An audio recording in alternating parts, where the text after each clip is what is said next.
Hello guys, welcome to my YouTube channel. I hope आप सब अच्छे होंगे। I am back with another lecture. So previous video में हमने पढ़ा था इंडस वैली सिविलाइजेशन के बारे में। आज हम पढ़ेंगे कि इंडस वैली सिविलाइजेशन में किस तरह का एग्रीकल्चर होता था। वीडियो शुरू करने से पहले मैं आपको बता दूं कि हिस्ट्री एक ऐसा सब्जेक्ट है जो कि बहुत वास्ट और लेंथी होता है। मैं आपको फिर बता रही हूँ, अभी से अपनी कॉपी पेन निकाल लें और इसको नोट डाउन कर लें, क्योंकि एग्ज़ाम टाइम पे ये आपके बहुत हेल्पफुल रहने वाले हैं ये आपके लिए। और बहुत से बच्चे मुझे पूछ रहे थे कि क्या ये JKSSB क्लास 4th के अकॉर्डिंग पढ़ाया जा रहा है। तो जी हाँ, ये JKSSB क्लास 4th के सिलेबस के अकॉर्डिंग पढ़ाया जा रहा है। तो बिना किसी देर के शुरू करते हैं। जहाँ तक हम बात करें इंडस वैली सिविलाइजेशन के एग्रीकल्चर सिस्टम के बारे में, तो वो लोग बिजाई करते थे नवंबर में और कटाई करते थे अप्रैल में। क्रॉप्स की बात करें, वो लोग वीट उगाते थे, बैरले उगाते थे और मस्टर्ड की वहाँ पे खेती होती थी। राइस हस्क के अवशेष हमें मिले हैं लोथल में, जो कि गुजरात में है। ये क्वेश्चन आपको बनेगा गाइस कि राइस हस्क के अवशेष कहाँ पे मिले थे। The Indus people were the first to produce cotton. Indus valley के लोग ऐसे पहले थे जिन्होंने कॉटन प्रोड्यूस किया था। Famous for field work plough with the wooden plough. तो कालीबंगन जो कि राजस्थान में है वो फेमस है किसके लिए? वुडन प्लो के लिए। उस टाइम पे क्या किया जाता था? लकड़ी के हल के साथ खेत जोता जाता था। इसके अवशेष हमें मिले हैं कालीबंगन राजस्थान में।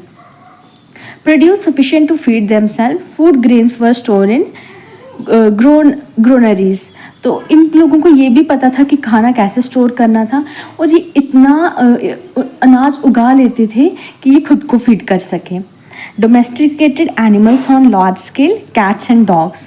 तो गाइज ये जानवर पालते थे, कैट्स और dogs. Horse was not in regular use. जो हॉर्स थे वो उनके रेगुलर यूज़ में नहीं थे, और जो एलिफेंट थे वो उनके रेगुलर यूज़ में थे। तो जो हॉर्स के अवशेष मिले हैं हमें सुरकोटा ढार, जो कि गुजरात में है। Dogs with man in grave. ये जो dogs with man in grave, इसके अवशेष मिले हैं हमें रोपर में।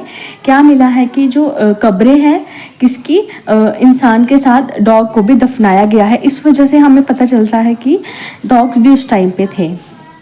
बैकबोन ऑफ द सिविलाइजेशन किसको कहा जाता था? एग्रीकल्चर पार्ट को इंडस वैली सिविलाइजेशन का बैकबोन कहा जाता था, क्योंकि इनका जो एग्रीकल्चर सिस्टम था वो बहुत ही स्ट्रॉन्ग था। Soil was fertile due to flooding caused by river Indus. तो वहाँ की फसल, वहाँ की मिट्टी बहुत ही ज़्यादा उपजाऊ थी, क्योंकि वहाँ पे उनके पास में ही क्या थी? इंडस वैली थी, जिसके कारण की जो मिट्टी थी वो बहुत ही उपजाऊ थी। तो मोहेंजोदारो और fragment of women cloth was formed.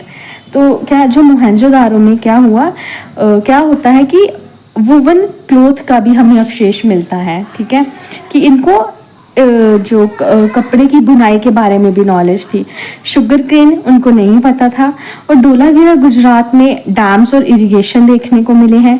Camel के बोन्स मिले हैं कालीबंगन में, और हॉर्स के रिमेन्स मिले हैं सुरकोटाडा गुजरात में। तो एग्रीकल्चर सिस्टम में बस इतना ही। तो गाइज ये बहुत ही इंपॉर्टेंट टॉपिक है, आप प्लीज़ इसको नोट डाउन कर लें, आपको एग्जाम टाइम पे बहुत हेल्प मिलने वाली है। और मैं फिर बता रही हूँ, ये JKSSB क्लास 4th का ही सिलेबस है। So that's it guys, hope you guys are like it. अगर गाइज आपको मेरे वीडियोस पसंद आ रहे हैं तो आप मुझे ज़रूर बताएं, ताकि मैं JNK of geography of JNK भी जल्दी से जल्द शुरू करूँ। Thank you.